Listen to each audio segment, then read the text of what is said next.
ಎಲ್ಲರಿಗೂ ನಮಸ್ಕಾರ. ಜಿಲ್ಲಾ ಪಂಚಾಯತ್ ಶಿವಮೊಗ್ಗ ಹಾಗೂ ಶಾಲಾ ಶಿಕ್ಷಣ ಇಲಾಖೆ ಪದವಿ ಪೂರ್ವ ಇವರು ಜಂಟಿಯಾಗಿ ನಡೆಸ್ತಾ ಇರುವಂತಹ ಶಿವಮೊಗ್ಗ ZPCET ಏನು ಕಾಂಪಿಟೇಟಿವ್ ಎಕ್ಸಾಮ್ಸ್ CET ಮತ್ತು ನೀಟ್ಗಳಿಗೆ ತಯಾರು ಮಾಡುವಂತಹ ಒಂದು ಅತ್ಯುತ್ತಮ ಕಾರ್ಯಕ್ರಮ ಶಿವಮೊಗ್ಗ ZPCET ಪ್ರಾಕ್ಟೀಸ್ ಟೆಸ್ಟ್ 3 ಈಗಾಗಲೇ ನಡೆದಿದೆ. ಅದಕ್ಕೆ ಸಂಬಂಧಪಟ್ಟಂತಹ ಬಯಾಲಜಿ ಪ್ರಶ್ನೆಗಳು 69 90 ನಾವು ಡಿಸ್ಕಸ್ ಮಾಡ್ತೇವೆ. ನಮ್ಮ ತಂಡದಲ್ಲಿ ಲೀಡರ್ ಮತ್ತು ಮೆಂಟರ್ ಆಗಿ ಪ್ರಾಚಾರ್ಯರಾದಂತಹ ಮಾನ್ಯ ಸಿದ್ದಿಂಗ್ಮೂರ್ತಿ ಸರ್ ಇದ್ದಾರೆ. ಹಾಗೆಯೇ unit 9 biotechnology principles and processes ಮತ್ತು ಬಯೋಟೆಕ್ನಾಲಜಿ ಅಂಡ್ ಇಟ್ಸ್ ಅಪ್ಲಿಕೇಶನ್ಸ್ನ ನಾನು ಫ್ರಾನ್ಸಿಸ್ ಜಿ ಬೆಂಜಮಿನ್ ಡಿಸ್ಕಸ್ ಮಾಡ್ತೇನೆ. ಹಾಗೆ ಚಾಪ್ಟರ್ 7 ಹ್ಯೂಮನ್ ಹೆಲ್ತ್ ಅಂಡ್ ಡಿಸೀಸಸ್ನ ಡಾಕ್ಟರ್ ರಾಘವೇಂದ್ರ ಅವರು ಡಿಸ್ಕಸ್ ಮಾಡ್ತಾರೆ. ಹಾಗೆ chapter 8 that is microbes in human ವೆಲ್ಫೇರ್ನ ಮತ್ತು ಆರ್ಗ್ಯಾನಿಸಮ್ಸ್ ಅಂಡ್ ಪಾಪ್ಯುಲೇಷನ್ ಚಾಪ್ಟರ್ 11 ನಮ್ಮ ಗುರುಚರಣ್ ಸರ್ ಅವರು ಡಿಸ್ಕಸ್ ಮಾಡ್ತಾರೆ. ಈಗ ಪ್ರಶ್ನೆಗಳಿಗೆ ಹೋಗೋಣ. ಬಯೋಟೆಕ್ನಾಲಜಿಗೆ ಸಂಬಂಧಪಟ್ಟ ಪ್ರಶ್ನೆಗಳಲ್ಲಿ 78ನೇ ಪ್ರಶ್ನೆ. Read the given statement and select the option. Statement 1, restriction endonuclease enzymes recognize a specific palindromic nucleotide sequences in the DNA. Statement 2, restriction endonuclease enzymes are called molecular seizures or biological seizures. Option A, both statement 1 and 2 are correct. Option B, statement 1 is correct but statement 2 is incorrect. Option C, statement 1 is incorrect but statement 2 is correct. Option D, both statement 1 and 2 are incorrect. ಸ್ವಲ್ಪ ಈ ಪ್ರಶ್ನೆಗೆ ಸಂಬಂಧಪಟ್ಟಂತೆ ಅದಕ್ಕೆ ಯಾವಾಗ ಹೋದ್ರೆ ಈಗ ಯಾವುದೇ ಒಂದು ಈಚ್ ರಿಸ್ಟ್ರಿಕ್ಷನ್ ಎಂಡೋನ್ಯೂಕ್ಲಿಯಸ್ ಎಂಜೈಮ್ ಏನಿದೆ and that recognises a particular or specific palindromic sequences. ಆ ಪ್ಯಾಲಿಯೋಂಡ್ರೋಮಿಕ್ ಸೀಕ್ವೆನ್ಸಸ್ ಯಾವುದು? ಉದಾಹರಣೆಗೆ E-core1 ಬಂದ್ರೆ E-core1 ನೋಡಿ, ಉದಾಹರಣೆಗೆ ನೀವು PBR 322 ಅಲ್ಲಿ ಏನು ಹೊರಗಡೆ ಲೇಬಲ್ ಮಾಡಿದಿರಿ ಇವೆಲ್ಲವೂ ಸಹಿತ ಡಿಫರೆಂಟ್ ರನ್ಗಳು, ರಿಸ್ಟ್ರಿಕ್ಷನ್ ಎಂಡೋನ್ಯೂಕ್ಲಿಯಸಸ್. ಅದು ಪರ್ಟಿಕ್ಯುಲರ್ ರಿಸ್ಟ್ರಿಕ್ಷನ್ ಸೈಟ್ಸ್ ಅನ್ನ ಇಲ್ಲಿ ನಾವು ಮಾರ್ಕ್ ಮಾಡಿದ್ದೀವಿ. ಅಂದ್ರೆ E-core1, CLAV1, HIND3, BAMH1, SAL1, PVU1, PST1, PVU ಎಲ್ಲ ಏನು ರನ್ಗಳು. ಈಗ ಫಾರ್ ಎಕ್ಸಾಂಪಲ್ ನಮ್ಮಲ್ಲಿ E-core1 ಇದೆಯಲ್ಲ, ಆ ಪ್ಯಾಲಿಯೋಂಡ್ರೋಮಿಕ್ ಸೀಕ್ವೆನ್ಸ್ GAA-TTC ಅಂದ್ರೆ the palindrome in DNA sequence of base pair that reads the same on the two strands when orientation of reading is kept same. ಈಗ BAMH1 ಆದ್ರೆ ಅಲ್ಲಿ GGATCC ಆಗ್ಬೋದು, GGATCC ಆಗ್ಬೋದು. ಹಾಗೆ HIND3 ಆದ್ರೆ AAGCTT ಆಗ್ಬೋದು. ಹಾಗೇನೆ E-core1ಗೆ ನಾವು ಆಗಲೇ ಡಿಸ್ಕಸ್ ಮಾಡ್ತಾ ಇದ್ವಿ. ಸೊ ಹಾಗಾದ್ರೆ ಅದನ್ನ ಕಟ್ ಮಾಡ್ಬೇಕಾದ್ರೆ ಸಾಮಾನ್ಯಕ್ಕೆ ನಾವು ಏನ್ ಮಾಡ್ತೀವಿ, ರೆನ್ ಅನ್ನು ಬಳಸ್ತೀವಿ. ಆ ಪರ್ಟಿಕ್ಯುಲರ್ ಎಲ್ಲೆಲ್ಲಿ ಆ ಪ್ಯಾಲಿಯೋಂಡ್ರೋಮ್ಸ್ ಇದೆಯೋ ಅಲ್ಲೆಲ್ಲ ಕಟ್ ಆಗುತ್ತೆ. ಉದಾಹರಣೆ ತಗೊಂಡ್ರೆ ಈಗ ನೀವು ನೋಡಿ, ಈ ಎಕ್ಸಾಂಪಲ್ ನಮ್ಮ ಟೆಕ್ಸ್ಟ್ ಬುಕ್ ಅಲ್ಲಿ ಈ ಎಕ್ಸಾಂಪಲ್ ಇದೆ. ಇಲ್ಲೊಂದು DNA ಇದೆ, ವೆಕ್ಟರ್ DNA ಅನ್ಕೊಂಡ್ರೆ, ಫಾರಿನ್ DNA. ಸೊ ಎರಡಕ್ಕೂ ನಾವು E-core1 ಹಾಕ್ತೀವಿ. ಎಲ್ಲೆಲ್ಲಿ GAA-TTC ಇದೆಯೋ ಅಲ್ಲಿ ಕಟ್ ಆಗುತ್ತೆ. It forms sticky ends. ಈಗ ನಾನೇನು ಇಲ್ಲಿ ಬ್ಯಾಮ್ ಇವೆಲ್ಲ ಹೇಳಿದ್ರೆ ಸ್ಟಿಕ್ಕಿ ಎಂಡ್ಸ್. ಕೆಲವು ರನ್ಗಳು ಬ್ಲಂಟ್ ಎಂಡ್ ಅನ್ನು ಮಾಡ್ಬೋದು. ಅದನ್ನ ನಾವು ಇಲ್ಲಿ ಮಾತಾಡೋಣ ಸ್ಟಿಕ್ಕಿ ಎಂಡ್ಸ್ಗೆ ಸಂಬಂಧಪಟ್ಟ ಹಾಗೆ. ಸೊ ಅಂದ್ರೆ ಏನಾಗುತ್ತೆ, some molecules are there, some enzymes are there and they cut the DNA. ಹಾಗಾದ್ರೆ ಕಟ್ ದ DNA ಅಂದ್ರೆ ಈಗ ನಾರ್ಮಲ್ ಆಗಿ ಜನರಲ್ ಆಗಿ ಮಾತಾಡೋದಾದ್ರೆ, ಹಾಗಾದ್ರೆ ಈ ರೀತಿ ಈ ರನ್ಗಳು ಇವನ್ನ ಕಟ್ ಮಾಡ್ತವೆ. ಆ ಕಟ್ ಮಾಡೋದ್ರಿಂದ ಅವುಗಳನ್ನು ನಾವೇನ್ ಮಾಡ್ಬೋದು, ಮಾಲಿಕ್ಯುಲರ್ ಸೀಸರ್ ಅಂತ ಕರಿಬಹುದು ಅಥವಾ ಬಯಾಲಜಿಕಲ್ ಸೀಸರ್ ಅಂತ ಕರಿಬಹುದು. ಮತ್ತೊಮ್ಮೆ ಈಗ ಪ್ರಶ್ನೆಗೆ ಹೋಗೋಣ. ಹಾಗಾದ್ರೆ ಪ್ರಶ್ನೆ ಏನ್ ಹೇಳುತ್ತೆ? Statement 1, restriction endonuclease enzymes recognize a specific palindromic nucleotide sequence in the DNA. Statement 2, restriction endonuclease enzymes are called molecular seizures or biological seizures. ನಾವೇನು ಡಿಸ್ಕಸ್ ಮಾಡಿದ್ವಿ ಅದು ನಮ್ಗೆ ಚೆನ್ನಾಗಿ ಗೊತ್ತಾಗುತ್ತೆ. ಆಪ್ಷನ್ ಎ ಬಹುಶಃ ಸರಿ, ಬಹುಶಃ ಇನ್ನು ಕರೆಕ್ಟ್ ಆಗಿದೆ. Option A, both statement 1 and 2 are correct. ಅಂದ್ರೆ ಏನ್ ನಾವು ಅಲ್ಲಿ ಡಿಸ್ಕಸ್ ಮಾಡಿದ ಆಧಾರದ ಮೇಲೆ ಬೋತ್ ಸ್ಟೇಟ್ಮೆಂಟ್ 1 and 2 ಕರೆಕ್ಟ್ ಅಂತ ಗೊತ್ತಾಗುತ್ತೆ. ಕ್ವಶನ್ ನಂಬರ್ ನೆಕ್ಸ್ಟ್ ಹೋಗೋಣ. 79, study the given figure carefully. ನಮಗೆ ಫಿಗರ್ ನೋಡ್ತಿದ್ದಂಗೆ ಗೊತ್ತಾಗುತ್ತೆ, it is A typical agarose gel electrophoresis. And select the incorrect statement. ನೋಡಿ, ನಾವು ಪ್ರಶ್ನೆಗಳನ್ನು ಓದ್ಬೇಕಾದ್ರೆ ಬಹಳ ಕೇರ್ಫುಲ್ ಆಗಿ ಓದ್ಬೇಕು. ಕರೆಕ್ಟ್ ಸ್ಟೇಟ್ಮೆಂಟ್ ಕೇಳ್ತಿಲ್ಲ ಅವನು, incorrect. Select the correct statement ಅಲ್ಲ, ಇನ್ಕರೆಕ್ಟ್ ಸ್ಟೇಟ್ಮೆಂಟ್ ಕೇಳಿದಾನೆ. First one, it represents a typical agarose gel electrophoresis in which lane 1 contains undigested DNA. Smallest DNA bands are formed at A and largest bands are formed at B. The separated DNA fragments can be visualized after staining in the visible light. The separated DNA bands are cut out from the agarose gel and extracted from the gel piece. This step is known as elution. Option ಕೊಟ್ಟಿದ್ದಾನೆ ಎರಡೆರಡು statement ಅಲ್ಲಿ ಅಂದ್ರೆ 4 statement ಅಲ್ಲಿ ಯಾವುದೋ 2 statement correct ಇದೆ ಅಂತ ಆಯ್ತು, ಇನ್ನೆರಡು ಸ್ಟೇಟ್ಮೆಂಟ್ ಇನ್ಕರೆಕ್ಟ್ ಇದೆ ಅಂತ ಆಯ್ತು. ಸ್ವಲ್ಪ ಅರ್ಥ ಮಾಡಿಕೊಂಡ್ರೆ ನೋಡಿ, ಇಲ್ಲಿ DNA ನಾವು ಕಟ್ ಮಾಡಬೇಕಾದ್ರೆ ರೆನ್ ಅಥವಾ ಎಂಡೋನ್ಯೂಕ್ಲಿಯಸ್ ಬಳಸ್ತೀವಿ ಅಂತ ನಾನು ಆಗಲೇ ಹೇಳಿದೆ. ಈ DNA ಸಾಮಾನ್ಯಕ್ಕೆ ನಾವು ಏನು ಕಟ್ ಮಾಡಿರೋ DNA ಫ್ರಾಗ್ಮೆಂಟ್ಸ್ ಸಪರೇಟ್ ಮಾಡೋದಕ್ಕೆ we use gel electrophoresis. That ಅಲ್ಲಿ ನಾವೇನ್ ಮಾಡ್ತೀವಿ, ಕಾಮನ್ ಮ್ಯಾಟ್ರಿಕ್ಸ್ ಬಳಸ್ತೀವಿ, agarose, that is agarose gel electrophoresis ಅಂತ ಕರಿತೀವಿ. And normally DNA is negative charge molecule. So ನಾವೀಗ ಎಲೆಕ್ಟ್ರೋಡ್ಗೆ ಕನೆಕ್ಟ್ ಮಾಡಿದಾಗ ನಾವೇನು ಪವರ್ನ ಅದಕ್ಕೆ ಕೊಟ್ಟಾಗ ಸೊ ಇದೇನಾಗುತ್ತೆ, DNA negatively charge molecule, it moves towards the anode, that is positively charge plate ಕಡೆ ಹೋಗುತ್ತೆ. ಸೊ ಈಗ ನಮಗೆ DNA ವಿಜುವಲೈಸ್ ಆಗೋದಕ್ಕೆ ನಾವೇನ್ ಮಾಡಿದೀವಿ, ಅದಕ್ಕೆ ಇಥಿಡಿಯಂ ಬ್ರೋಮೈಡ್ ಸ್ಟೈನ್ ಮಾಡಿದೀವಿ. When we expose to UV radiation then it glows.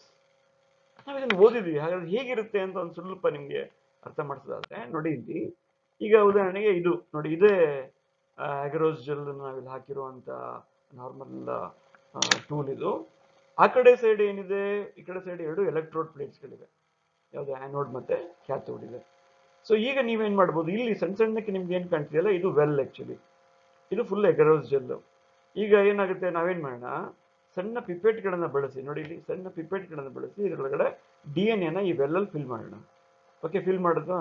ಈ ಫಿಲ್ ಮಾಡಿದ್ಮೇಲೆ ಆಮೇಲೆ ಏನ್ ಮಾಡ್ತೀವಿ ನಾವು, ಎಲೆಕ್ಟ್ರೋಡ್ಸ್ಗಳನ್ನ ಕನೆಕ್ಟ್ ಮಾಡಿ ಪವರ್ ಕೊಟ್ಟಾಗ, ಸೊ ಎಲೆಕ್ಟ್ರಿಕ್ ಫೀಲ್ಡ್ ಕ್ರಿಯೇಟ್ ಮಾಡಿದಾಗ automatically this DNA it moves through the agarose gel, because agarose gel is having sieving effect, it moves towards the anode.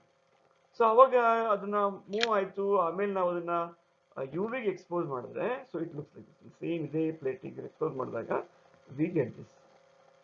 So ಹಾಗಾದ್ರೆ ಏನಾಯ್ತು ನೋಡಿ, ಇಲ್ಲಿ ಬರೀ ಒಂದೇ ಒಂದು ಬ್ಯಾಂಡ್ ಫಾರ್ಮ್ ಆಗಿದೆ. ಸೊ ಇಲ್ಲಿ ಬಹಳಷ್ಟು ಬೇರೆ ಬೇರೆ, ಇಲ್ಲಿ ಲಾರ್ಜೆಸ್ಟ್ ಫ್ರಾಗ್ಮೆಂಟ್ಸ್ ಏನಿದೆ ಅದು ಹಿಂದೆ ಇರುತ್ತೆ. ಓಕೆ, ಅದೇ ಸ್ಮಾಲೆಸ್ಟ್ ಫ್ರಾಗ್ಮೆಂಟ್ಸ್ ಇದೆ ಅವು ಇಟ್ ಮೂವ್ಸ್ ಫಾರ್ದರ್, ಅಂದ್ರೆ ಮುಂದಕ್ಕೆ ಹೋಗಿರ್ತವೆ.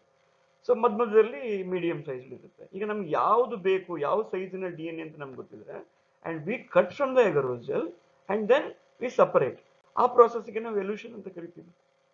ಸೊ ಹಾಗಾದ್ರೆ ಈಗ ನಾವು ಇದನ್ನ ಐಡಿಯಾ ಇಟ್ಕೊಂಡು ನಾವು ಪ್ರಶ್ನೆಗೆ ಉತ್ತರ ಹೇಳೋದಾದ್ರೆ ನೋಡಿ, ಇಲ್ಲಿ it represent A typical agarose gel electrophoresis in which lane 1 contains undigested DNA. Correct ನೋಡಿ, ಇಲ್ಲಿ ಅನ್ಡೈಜೆಸ್ಟೆಡ್ DNA ಅದು ಒಂದೇ ಒಂದು ಬ್ಯಾಂಡ್ ಫಾರ್ಮ್ ಆಯ್ತು.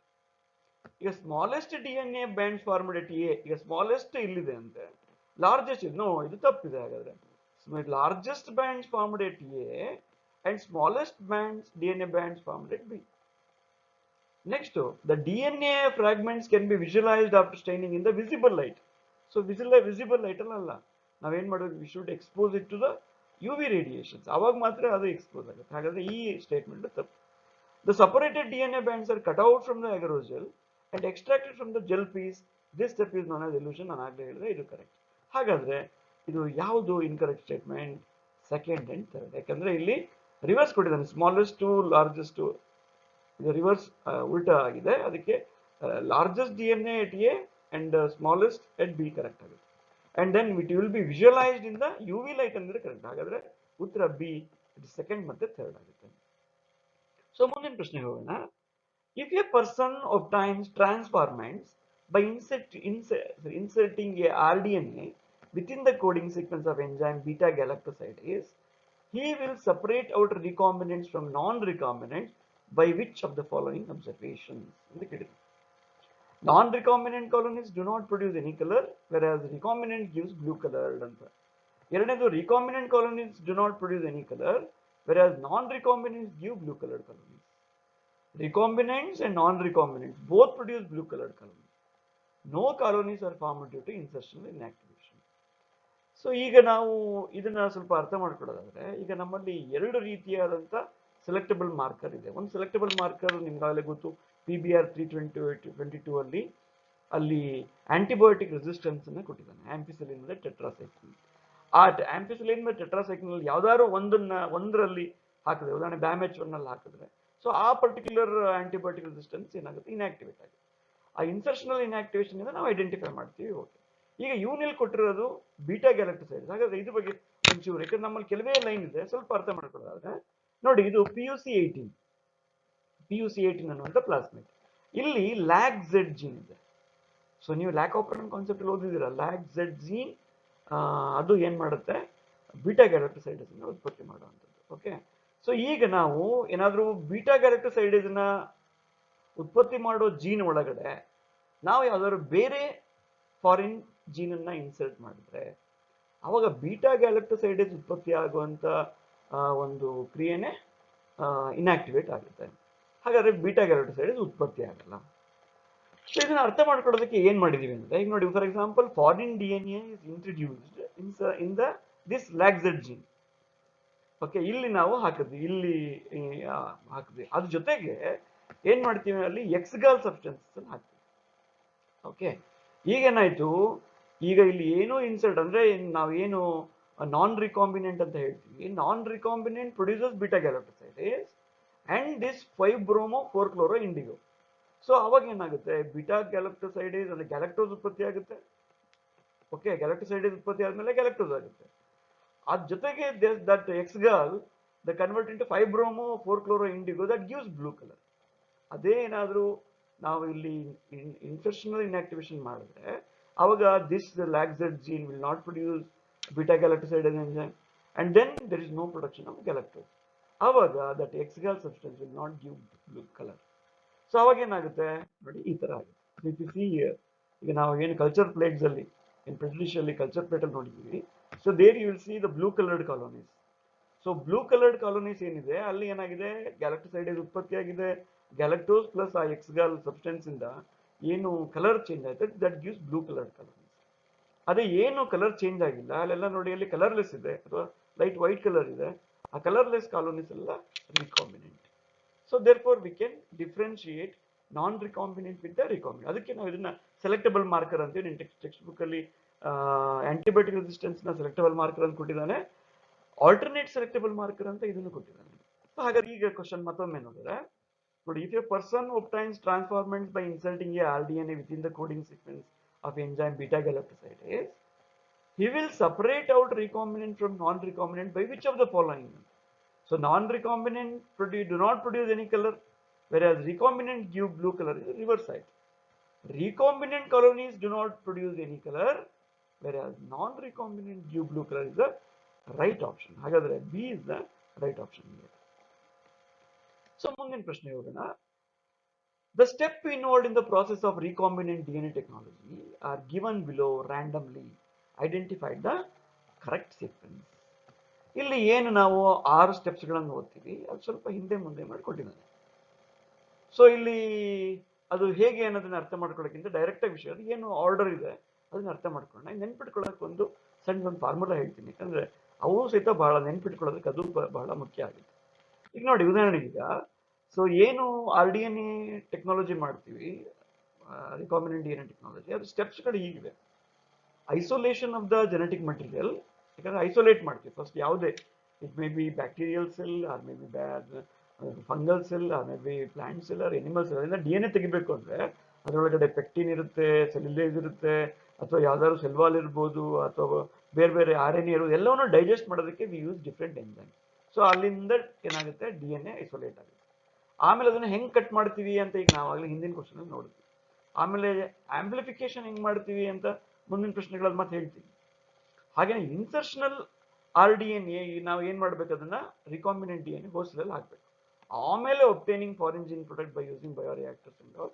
ಆಮೇಲೆ ವೆರಿ ಇಂಪಾರ್ಟೆಂಟ್ ಮತ್ತೆ difficult one, that is downstream processing. ಏನ್ ಪ್ರಾಡಕ್ಟ್ ಬಂದಿದೆ ಅದನ್ನ ನಾವು ಸಪರೇಟ್ ಮಾಡಬೇಕು. Separation and purification is very important method. ಇದು ನೆನ್ಪಿಟ್ಕೊಳ್ಳೋದಕ್ಕೆ ಒಂದು ನೆಮೋನಿಕ್ಸ್ ನೆನ್ಪಿಟ್ಕೊಳ್ಳಿ. ICA IOD ಅಂತ. ICA IOD. I ಅಂದ್ರೆ ಐಸೋಲೇಷನ್, C ಅಂದ್ರೆ ಕಟಿಂಗ್, A ಅಂದ್ರೆ ಆಂಪ್ಲಿಫಿಕೇಶನ್, I ಅಂದ್ರೆ ಇನ್ಸರ್ಷನ್, O ಅಂದ್ರೆ obtaining foreign gene product, D ಅಂದ್ರೆ ಡೌನ್ ಸ್ಟ್ರೀಮ್ ಪ್ರೊಸೆಸ್. ಈ ತರ ಒಂದು ನೆಮೋನಿಕ್ಸ್ ನೆನ್ಪಿಟ್ಕೊಂಡ್ರೆ ದೆನ್ ಆರ್ಡರ್ ನೆನ್ಪಿಡುತ್ತೆ. ಸೊ ಹಾಗಾದ್ರೆ ನಾವು ಈಗ ಡೈರೆಕ್ಟ್ ಪ್ರಶ್ನೆಗೆ ಹೋದ್ರೆ ನೋಡಿ, ಇಲ್ಲಿ IOD ಇಲ್ಲ, ಇಲ್ಲಿ IO ಇದೆ, D ಚೇಂಜ್ ಆಗಿದೆ, D ಇಲ್ಲಿದೆ. ಆಮೇಲೆ ಅದಕ್ಕೆ ICA IOD ಅಲ್ವಾ, ICA ಉಲ್ಟಾ ಚೇಂಜ್ ಆಗಿದೆ. ಹಾಗಾದ್ರೆ I ಇಲ್ಲಿದೆ 1, ಆಮೇಲೆ ಸಿ ಇಲ್ಲಿದೆ 5, ಆಮೇಲೆ ಎ 3 ಇಲ್ಲಿದೆ, ಆಮೇಲೆ ಐ ಇಲ್ಲಿದೆ ಇನ್ಸರ್ಷನ್, ಆಮೇಲೆ ಓ ಮತ್ತೆ ಡಿ. ಹಾಗಾದ್ರೆ ಏನಾಗುತ್ತೆ ಆಪ್ಷನ್ ನೋಡೋಣ, ಏನು ಆಪ್ಷನ್ ಆಗುತ್ತೆ. ಒಂದನೇದು ಐಸೋಲೇಷನ್ ಆಫ್ ಜೆನೆಟಿಕ್ ಮೆಟೀರಿಯಲ್, ಐದನೇದು cutting of DNA specific location, then ಮೂರನೇದು amplification of gene of interest using PCR, and ನಾಲ್ಕನೇದು insertion of recombinant DNA into the host cell, and ಎರಡನೇದು obtaining the foreign gene product, and last minute downstream processing. So ಮುಂದಿನ ಪ್ರಶ್ನೆಗೆ ಹೋಗೋಣ. ಇಲ್ಲಿ assertion ಹೇಳುತ್ತೆ organisations like GEAC are necessary to monitor GM researches and to test the safety of introducing GM organisms for public service.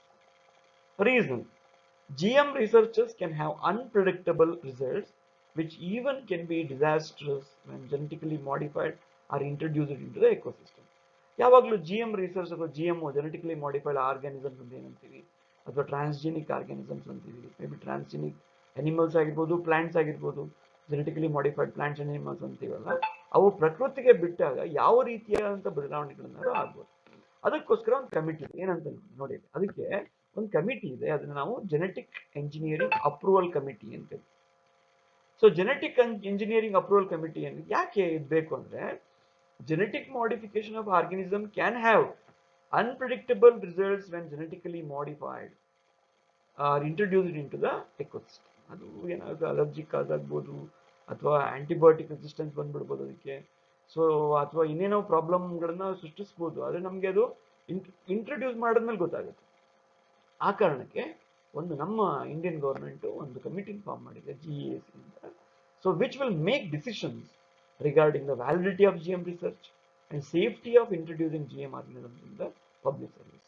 ಹಾಗಾದ್ರೆ ನಮ್ಗೆ ಈ ಪ್ರಶ್ನೆಗೆ ಅರ್ಥ ಮಾಡ್ಕೊಂಡ್ರೆ, ಹಾಗಾದ್ರೆ ಈ organisms like GEAC are necessary to monitor GM researches and test the safety of introducing GM organisms for public services ಇದೆಯಲ್ಲ, and GM researches can have unpredictable results which even can be disastrous ಅಂತ ಹೇಳಿದ್ರಲ್ಲ. ಈಗ ಅದು ನೋಡಿದ್ರೆ ನಮ್ಗೆ clean ಆಗಿ ಅರ್ಥ ಆಗುತ್ತೆ, both assertion and reasons are true. ಯಾಕಂದ್ರೆ ನಮ್ಗೆ ಯಾವುದೇ GEAC ಯಾಕಿದೆ, ಮತ್ತೆ ಅದು ಯಾಕಿದೆಯಪ್ಪ ಅಂದ್ರೆ ಏನಾದ್ರು ಅನ್ಪ್ರಿಡಿಕ್ಟಬಲ್ ರಿಸಲ್ಟ್ಸ್ ಇಂದ ನಮ್ಮ ಎಕೋಸಿಸ್ಟಮ್ಗೆ ಅದನ್ನು ಇಂಟ್ರೊಡ್ಯೂಸ್ ಮಾಡಿದಾಗ ಏನಾದ್ರು ಸಮಸ್ಯೆಗಳು ಉಂಟಾಗ್ಬೋದು ಅಂತ. ಸೊ ಮುಂದಿನ ಪ್ರಶ್ನೆಗೆ ಹೋಗೋಣ. Match the column 1 and column 2 and select the correct answer.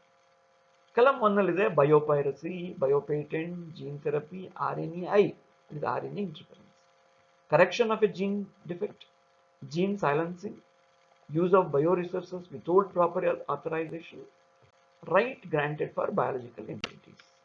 So ಒಂದ್ಸರಿ ಈ ಪ್ರಶ್ನೆನ ಗಮನಿಸಿದ್ರೆ, ಬಯೋಪೈರಸಿ ಅಂದ್ರೆ ಏನು? ಬಯೋಪೈರಸಿ ಅಂದ್ರೆ use of bio resources without proper authorisation.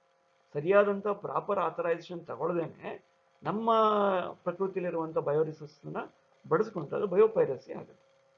ಬಯೋಪೇಟೆಂಟ್ it's right granted for biological entities. ಈಗಾಗಲೇ ನೀವು ಓದಿದ್ದೀರಿ, ಬಾಸುಮತಿ ಮೇಲೆ ತೆಗೆದುಕೊಂಡಂತ ಪೇಟೆಂಟ್. ಸೊ ಬಯೋಪೇಟೆಂಟ್ ಏನಾಗ್ಬೋದು, that is right granted for biological entities. ಅದೇ ತರ gene therapy, that is correction of gene defect. ಈಗ ನಮ್ಮ text book ಅಲ್ಲಿ ಒಂದು ADA ಡಿಫಿಷಿಯನ್ಸಿನ 1990 4 ಇಯರ್ಸ್ ಗರ್ಲ್ ಮೇಲೆ ಏನು ADA-CDNA ಫಂಕ್ಷನಲ್ ADA-CDNA ಇಂಟ್ರೊಡ್ಯೂಸ್ ಮಾಡಿ ಯಾವ ರೀತಿ ನಾವು ಆ ಲಿಂಫೋಸೈಟ್ಸ್ನ ಪಿರಿಯಾಡಿಕಲಿ ಇನ್ಫ್ಯೂಸ್ ಮಾಡ್ಬೋದಾಯ್ತು, ಸ್ವಲ್ಪ ಪ್ರಮಾಣದಲ್ಲಿ ನಾವು ಬಯೋಟೆಕ್ನಾಲಜಿ ಬಳಸಿ, ಅಂದರೆ ರೆಕ್ಟೋವೈರಲ್ ವೆಕ್ಟರ್ನ ಬಳಸ್ಕೊಂಡು ನಾವು ಯಾವ ರೀತಿಯ ಜೀನ್ ಥೆರಪಿನ ಹುಡುಗಿಯಲ್ಲಿ ಮಾಡಿದ್ವಿ ಅಂತ ನಾವು ಓದಿದ್ವಿ. So that is correction of gene. ಏನೇನು ಜೀನ್ ಡಿಫೆಕ್ಟ್ ಇದ್ರೆ ಅದನ್ನು ಕರೆಕ್ಷನ್ ಮಾಡ್ಬೋದು. But it is possible in early embryonic stage. Actually ಬಹಳ ಅರ್ಲಿ ಎಂಬ್ರಿಯೋನಿಕ್ ಸ್ಟೇಜಲ್ಲಿ ಆದರೆ ಅದು ಪಾಸಿಬಿಲಿಟಿ ಸ್ವಲ್ಪ ಜಾಸ್ತಿ. ಏಜ್ ಆಗ್ತಾ ಆಗ್ತಾ ಸೆಲ್ಸ್ ಸಿಕ್ಕಾಪಟ್ಟೆ ಮಲ್ಟಿಪ್ಲೈ ಆಗಿರುತ್ತೆ. It is very difficult to correct all genes in the organism. ಇನ್ನೊಂದು RNAi ಇಂದ RNA ಇಂಟರ್ಫರೆನ್ಸ್. ಹೇಗೆ ಡಬಲ್ ಸ್ಟ್ಯಾಂಡರ್ಡ್ RNA ಮಾಡಿಬಿಟ್ಟು ಜೀನ್ ಸೈಲೆನ್ಸಿಂಗ್ ಮಾಡ್ತೀವಿ, ದಟ್ ಈಸ್ ಮೆಲೈಡೋಗೈನ್ ಇನ್ಕಾಗ್ನಿಷಿಯಾ ಅನ್ನೋದು ನಿಮ್ಯಾಟೋಡ್ ಹೇಗೆ ಟೊಬ್ಯಾಕೋ ರೂಟ್ಸ್ನ ಇನ್ಫೆಕ್ಟ್ ಮಾಡುತ್ತೆ. ಸೊ ಅದರಿಂದ ನಾವು ಹೇಗೆ ಅದನ್ನು ತಡಿಬೋದು, ಫಾರ್ ಎಕ್ಸಾಂಪಲ್ ಎಕ್ಸೋಜಿನಿಯಸ್ಲಿ, ಎಂಡೋಜಿನಿಯಸ್ಲಿ ಅಂತೆಲ್ಲ ಓದಿದಿಲ್ಲ, that is gene silencing. So ಇದನ್ನು ನಾವು ಗಮನಿಸಿದ್ರೆ, ಹಾಗಾದರೆ ಇದನ್ನು ನಾವು ಅರ್ಥ ಮಾಡ್ಕೊಂಡ್ರೆ ಏನಾಗಿತ್ತು, ನಾವು ಉತ್ತರ ಆಗಲೇ ತಿಳ್ಕೊಂಡ್ವಿ. ಉತ್ತರ ಹೀಗಿದೆ. ಸೊ Pಗೆ 3 and Qಗೆ 4, Rಗೆ 2, Sಗೆ 1. ಮುಂದಿನ ಪ್ರಶ್ನೆ ಹೋಗೋಣ. The correct sequence of different steps of polymerase chain reaction. So ಇಲ್ಲಿ 3 ಸ್ಟೆಪ್ಸ್ ಇದೆ. ಹಾಗಾದ್ರೆ ಆ ಸ್ಟೆಪ್ಗೆ ಇಲ್ಲಿ ಅದನ್ನ ಅದರ ಬದಲಾಗಿಕೊಳ್ಳಲಾಗಿದೆ. ನಾವು ಸ್ವಲ್ಪ ಅದನ್ನ ಪಾಲಿಮರೇಸ್ ಚೈನ್ ರಿಯಾಕ್ಷನ್ ಹೇಗಿರುತ್ತೆ ಅಂತ, ಯಾಕಂದ್ರೆ ಇವತ್ತು ಪಾಲಿಮರೇಸ್ ಚೈನ್ ರಿಯಾಕ್ಷನ್ ಬಹಳ ಸರಿ ಬಳಸಿ PCR ಅಂತ ಹೇಳ್ತೀವಿ. COVID-19 ಟೈಮಲ್ಲಿ ನೀವು ಕೇಳಿದ್ರೆ RT-PCR. ಸೊ ಇವತ್ತು ನಾವು ಮಾಲಿಕ್ಯುಲರ್ ಡಯಾಗ್ನೋಸಿಸ್ ಅಲ್ಲಿ ಇವತ್ತು PCR ನ ಬಹಳ ಬಳಸ್ತಾ ಇದ್ದೀವಿ. ಪಾಲಿಮರೇಸ್ ಸ್ವಲ್ಪ ಅಂದ್ರೆ ಯಾವುದೇ ಒಂದು ಮೈಕ್ರೋಬ್ ಆಗಲಿ, ವೈರಲ್ ಆಗಿರಲಿ ಅಥವಾ ಬ್ಯಾಕ್ಟೀರಿಯಲ್ ಆಗಲಿ, ಸ್ವಲ್ಪ ನಮ್ಮ ಬಾಡಿಯಲ್ಲಿ ಎಂಟ್ರಿ ಆದ್ರೂ ಸಹಿತ ವಿ ಕ್ಯಾನ್ ಐಡೆಂಟಿಫೈ. ಸೊ ಅದನ್ನ ಹೇಗೆ ನಾವು ಐಡೆಂಟಿಫೈ ಮಾಡ್ಬೋದು ಅಂತ ನೋಡೋಣ. ಜೊತೆಗೆ ಇಲ್ಲಿ ನಮ್ಮಲ್ಲಿ ಇರುವಂತ ಜೀನ್ ಅನ್ನ ಆಂಪ್ಲಿಫೈ ಮಾಡ್ಬೋದು. So amplification of gene of interest using PCR ಅಂತ ನಾವು ಓದಿ. ಸೊ ಹಾಗಾದ್ರೆ ಆ ಜೀನ್ ನ ಹೇಗೆ ಆಂಪ್ಲಿಫೈ ಮಾಡೋದನ್ನ ನೋಡೋಣ. ಈಗ normally if U C the text book diagram, it's the DNA. You know that DNA is a double stranded molecule. So ಏನಾಗುತ್ತೆ, when we heat this DNA up to 94 degrees centigrade, it will get denatured. So ಮೊದಲನೇ step ಏನ್ ಮಾಡ್ತೀವಿ ನಾವು, DNA denature ಮಾಡ್ತೀವಿ. ಅಂದ್ರೆ double ಸ್ಟ್ಯಾಂಡೆಡ್ DNA ನ single stand ಮಾಡ್ತೀವಿ. So that can be done by giving heating the DNA at 94 degrees centigrade. ಈಗ 2 strand ಏನೋ ಆಯ್ತು. ಆಮೇಲೆ ಏನ್ ಮಾಡ್ಬೇಕು, ಅದನ್ನ 2 sets ಆಫ್ ಪ್ರೈಮರ್ ಅನಿಲಿಂಗ್ ಮಾಡಬೇಕು. ಅಂದ್ರೆ primers, the small oligonucleotide chain that are complementary to DNA. So ಅದನ್ನ ಆಡ್ ಮಾಡ್ತೀವಿ. ಇದಕ್ಕೆ 50 degree centigrade. Okay, temperature is very important actually. ಇಲ್ಲಿ ಹೈ ಟೆಂಪರೇಚರ್ 94 ಡಿಗ್ರಿ ಟೆಂಪರೇಚರ್ ಅಲ್ಲಿ, so double stranded DNA will get denatured. That means it will be single stranded. And then you know that DNA is 5' to 3' end and 3' to 5' end, 5' end. ಅಲ್ಲಿ primer ನ add ಮಾಡೋದು, that is called ಅನಿಲಿಂಗ್. Extension ಮಾಡಿದಾಗ that is very important. And we should maintain the temperature here, that is 74 degrees centigrade. 74 degrees centigrade ಅಲ್ಲಿ ನಮ್ಮ enzyme ಯಾವುದು ಕೆಲಸ ಮಾಡಲ್ಲ. So 74 degree temperature ಅಲ್ಲಿ DNA ಪಾಲಿಮರೈಸ್ ಆಗಿ ಎಕ್ಸ್ಟೆಂಡ್ ಆಗಿ ಅವಾಗ copy of the gene produce ಮಾಡೋದಕ್ಕೆ ನಮ್ಮ ಟೆಂಪರೇಚರ್ ಅಲ್ಲಿ ಎಂಜೈಮೇ ಕೆಲಸ ಮಾಡಲ್ಲ. ಸೊ ಎಂಜೈಮ್ ನಮ್ಮ ಆಪ್ಟಿಮಮ್ ಟೆಂಪರೇಚರ್ 37 ಡಿಗ್ರಿ ಸೆಂಟಿಗ್ರೇಡ್ ಅಲ್ಲಿ ಕೆಲಸ ಮಾಡುತ್ತೆ. ಟೆಂಪರೇಚರ್ ಜಾಸ್ತಿ ಆಗ್ತಾ ನಮ್ಮಲ್ಲಿ that enzyme it get denatured. ಅದರ ಟರ್ಷಿಯರಿ, ಸೆಕೆಂಡರಿ, ಕ್ವಾಟರ್ನರಿ ಸ್ಟ್ರಕ್ಚರ್ ಇದ್ರೆ ಇಟ್ ವಿಲ್ ಗೆಟ್ ಅಂದ್ರೆ convert into linear molecule, it will get denature. ಅದಕ್ಕೆ ನಮಗೆ ಹುಡುಕಿದ್ವಿ ನಾವು ಯಾವುದು ಅಲ್ಲಿ ಪಾಲಿಮರೇಸ್ ಹೈ ಟೆಂಪರೇಚರ್ ಕೆಲಸ ಮಾಡುತ್ತೆ ಅಂದ್ರೆ ಥರ್ಮೋಫೈಲ್ಸ್. ಆರ್ಕಿಬ್ಯಾಕ್ಟೀರಿಯಾ ನೋಡಿ, ಎಲ್ಲಾ ಜೀವಿಗಳನ್ನ ಓದಿದ್ರೆ ರಿಸರ್ಚ್ ಬಂದಾಗ ಎಲ್ಲಿ ಯೂಸ್ ಆಗುತ್ತೆ ಅನ್ನೋದಕ್ಕೆ ನೋಡಿ. ಟ್ಯಾಕ್ ಪಾಲಿಮರೇಸ್ ಅನ್ನೋದು, ಅಂದ್ರೆ ಟ್ಯಾಕ್ ಪಾಲಿಮರೇಸ್ ಅಂದ್ರೆ, ಟ್ಯಾಕ್ ಅಂದ್ರೆ ಏನು, ಇದೇ DNA ಪಾಲಿಮರೇಸ್. ಟ್ಯಾಕ್ ಅಂದ್ರೆ it is extracted from a archaebacteria, that is thermophiles. T ಅಂದ್ರೆ ಥರ್ಮಸ್, AQ ಅಂದ್ರೆ ಅಕ್ವಾಟಿಕಸ್. ಅಂದ್ರೆ we extracted this polymerase from Thermus aquaticus. ಆ ಥರ್ಮಸ್ ಅಕ್ವಾಟಿಕಸ್ ಅಲ್ಲಿ ಏನು ಎಂಜೈಮ್ ನ ನಾವು ಎಕ್ಸ್ಟ್ರಾಕ್ಟ್ ಮಾಡ್ಕೊಂಡಿದೀವಿ, ಅದನ್ನ ಬಳಸಿ ಇಲ್ಲಿ ಎಕ್ಸ್ಟೆನ್ಷನ್ ಮಾಡ್ತೀವಿ. ಇದೇ ತರ ನಾವು ಇದನ್ನ 1 cycle, second cycle, third cycle ಹಿಂಗ್ ಮಾಡ್ತಾ ಇದ್ದಾಗ ದ ನಂಬರ್ ಆಫ್ ಏನು ಜೀನ್ ಇದೆ, gene of interest, it will be multiplied. ಅದನ್ನ ನಾವು ಆಂಪ್ಲಿಫೈಡ್ ಅಂತ. ಸೊ ಆಂಪ್ಲಿಫಿಕೇಶನ್ ಅಂದ್ರೆ ಮಲ್ಟಿಪ್ಲಿಕೇಶನ್. ನಮ್ಮಲ್ಲಿ ವಾಯ್ಸ್ ವಿಷಯದಲ್ಲಿ ಆಂಪ್ಲಿಫೈಯರ್ ಅಂತ ಬಳಸ್ತೀವಲ್ಲ, ಆ ತರ it will get amplified. So ಇದನ್ನ ನೀವು ಸ್ವಲ್ಪ ಸ್ಥೂಲವಾಗಿ ಗಮನಿಸಿದ್ರೆ ನೋಡಿ, ಇಲ್ಲಿ ಈಗ ಈ ತರ ನಾವು DNA ಸ್ಯಾಂಪಲ್ಸ್ ಗಳನ್ನೆಲ್ಲ ಹಾಕ್ತೀವಿ. DNA ಹೇಳಿದೆ ಡಿನೇಚರಿಂಗ್ ಮಾಡಿ, ಆಮೇಲೆ ಅದನ್ನ ಅನಿಲಿಂಗ್ ಮಾಡಿ, ಆಮೇಲೆ ಎಕ್ಸ್ಟೆನ್ಷನ್. ಇದಕ್ಕೆ ಬೇಕಾಗಿರೋದು ಒಂದು ಥರ್ಮಲ್ ಸೈಕಲ್ ಆಕ್ಚುಲಿ. ನೋಡಿ, ಇದು ಥರ್ಮಲ್ ಸೈಕಲ್. ನಾವು ಆ PCR ಟ್ಯೂಬ್ಗಳಲ್ಲಿ ಏನ್ ಬೇಕೋ ಅವುಗಳನ್ನೆಲ್ಲ ಹಾಕಿ ಟೆಂಪರೇಚರ್ ಮೇಂಟೈನ್ ಮಾಡ್ತೀವಿ. ಟೆಂಪರೇಚರ್ ಮೇಂಟೈನ್ ಮಾಡೋದು ಹೈ ಟೆಂಪರೇಚರ್ ಅಲ್ಲಿ get denature, and in around 50 degree centigrade ಅಲ್ಲಿ ಇಟ್ ವಿಲ್ ಗೆಟ್ ಅನಿಲಿಂಗ್ ಆಗುತ್ತೆ. ಮತ್ತೆ ಸ್ವಲ್ಪ ಟೆಂಪರೇಚರ್ ಜಾಸ್ತಿ ಮಾಡಿದಾಗ ಅಗೈನ್ ಎಕ್ಸ್ಟೆನ್ಷನ್ ಆಗುತ್ತೆ. ಸೊ ಅದಕ್ಕೋಸ್ಕರ ಹಾಗಾದ್ರೆ ಫಸ್ಟ್ ಡಿನೇಚರೇಷನ್, ಆಮೇಲೆ ಅನಿಲಿಂಗ್, ಆಮೇಲೆ ಎಕ್ಸ್ಟೆನ್ಷನ್. ಹಾಗಾದ್ರೆ ಆನ್ಸರ್ ಯಾವುದು? C, denaturation, annealing and extension. So ಮುಂದಿನ ಪ್ರಶ್ನೆ ಹೋಗೋಣ.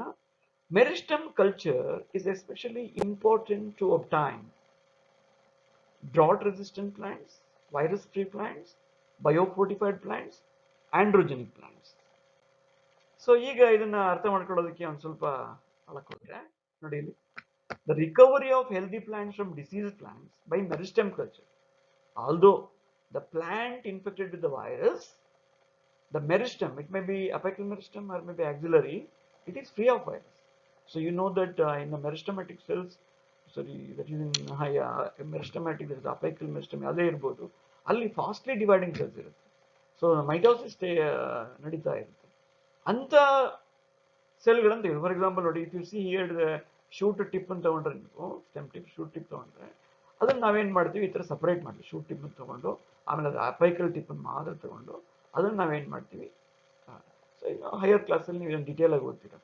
So that meristem it grow in vitro, that is in the laboratory condition.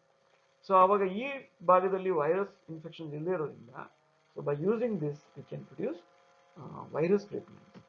ಹಾಗಾದ್ರೆ ಬೇರೆವು ಇವೆಯಲ್ಲ, ಡ್ರಾಟ್ ರೆಸಿಸ್ಟೆಂಟ್ ಪ್ಲಾಂಟ್ ಬೇಕು, ಅವಾಗ ನಾವೇನ್ ಮಾಡ್ತೀವಿ, ಯೂಸ್ ಪ್ಲಾಂಟ್ ಬ್ರೀಡಿಂಗ್ ಟೆಕ್ನಿಕ್ಸ್ನ, ಹೈಬ್ರಿಡೈಸೇಷನ್ ಟೆಕ್ನಿಕ್ ಬಳಸ್ತೀವಿ. ಬಯೋಫೋರ್ಟಿಫೈಡ್ ಪ್ಲಾಂಟ್ಸ್ಗಳಲ್ಲಿ ಅಂದರೆ ಈಗ multiplying the vitamin mineral contents in the plant products, ಉದಾಹರಣೆಗೆ ಅಕ್ಕಿ ಇರ್ಬೋದು ಅಥವಾ ಬೇರೆ ಬೇರೆ ತರಕಾರಿಗಳಿರ್ಬೋದು, ಅವುಗಳಲ್ಲಿ ಬೇಕಾದ ಕಬ್ಬಿಣ ಇರ್ಬೋದು, ಬೇರೆ ಬೇರೆ ಮಿನರಲ್ಸ್ಗಳನ್ನು ನಾವು ಏನು ಮಾಡೋದು, ಜಾಸ್ತಿ ಮಾಡೋಂಗೆ ಮಾಡ್ಬೋದು by using different techniques, that is majorly plant breeding technique. ಅವನು ನಾವು ಬಯೋಫೋರ್ಟಿಫೈಡ್ ಅಂತ. ಇನ್ನು ಆಂಡ್ರೋಜೆನಿಕ್ ಹ್ಯಾಪ್ಲಾಯ್ಡ್ಸ್ ಅಂದರೆ ಮೇಜರ್ಲಿ, ಸೊ ಆಂಡ್ರೋಜನ್ ಉದಾಹರಣೆಗೆ ಪೋಲನ್ ಗ್ರೈನ್ಸ್ ಮುಂತಾದವುಗಳಿಂದನೂ ಪ್ಲಾಂಟ್ಸ್ ಹ್ಯಾಪ್ಲಾಯ್ಡ್ಸ್ಗಳನ್ನು ನಾವು ಉತ್ಪತ್ತಿ ಮಾಡ್ತೀವಿ, ಅಥವಾ other thing. But here meristem culture especially important to obtain what virus free plants. So thank you. ನಾನು ಬಯೋಟೆಕ್ನಾಲಜಿ ಪ್ರಿನ್ಸಿಪಲ್ ಅಂಡ್ ಪ್ರಾಸೆಸಸ್ ಮತ್ತು ಬಯೋಟೆಕ್ನಾಲಜಿ ಅಂಡ್ ಇಟ್ಸ್ ಅಪ್ಲಿಕೇಶನ್ ಪ್ರಶ್ನೆಗಳನ್ನ ಡಿಸ್ಕಸ್ ಮಾಡಿದ್ದೀನಿ. ನಮ್ಮ ಸ್ನೇಹಿತರು ಉಳಿದನ್ನ ಡಿಸ್ಕಸ್ ಮಾಡ್ತಾರೆ. Thank you. ಎಲ್ಲರಿಗೂ ನಮಸ್ಕಾರ. ನನ್ನ ಹೆಸರು ಡಾಕ್ಟರ್ ರಾಘವೇಂದ್ರ ಅಂತ, lecture in biology, golden P U college, T K road, old town, Bhadravathi. So ನಾನು ಇಲ್ಲಿ ಕ್ವಶನ್ನು 69ರಿಂದ 77 ಮತ್ತು 86 ಕ್ವಶನ್ಸ್ಗಳನ್ನು ನಾನಿಲ್ಲಿ ಡೌಟ್ ಸಾಲ್ವಿಂಗ್ ವಿಡಿಯೋದಲ್ಲಿ ಡಿಸ್ಕಸ್ ಮಾಡ್ತಾಯಿದ್ದೀನಿ.